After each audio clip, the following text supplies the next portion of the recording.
আমরা জানি যে আল্লাহ পরম দয়ালু। আল্লাহ কি একজন ঈমানদার পাপী এবং একজন ভালো কাজ করা কাফেরকে ভালোবাসেন? যদি তাই হয়, তবে আল্লাহ কেন চিরস্থায়ী জাহান্নাম সৃষ্টি করেছেন?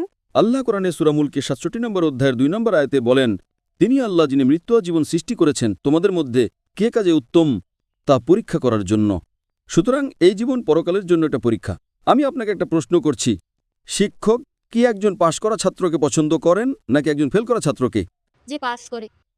শিক্ষক ফেল করা ছাত্রকে পছন্দ করেন না, কারণ শিক্ষক সেখানে পরামর্শ দেওয়ার জন্য ছিলেন, আর সেই ব্যক্তি মনোযোগ দিচ্ছিল না, যে শিক্ষকের কথা শুনছে না। শিক্ষক ছাত্রকে সুযোগ দেন, কিন্তু পড়াশোনা না করলে ছাত্র নিজেই ফেল করে। ঠিক সেভাবে আল্লাহ সুবহানাহু ওয়া তাআলা সমস্ত মানবজাতিকে পছন্দ করার সুযোগ দিয়েছেন। এই বিশ্বে আল্লাহ মানবজাতিকে শতাধিক সুযোগ প্রদান করেন।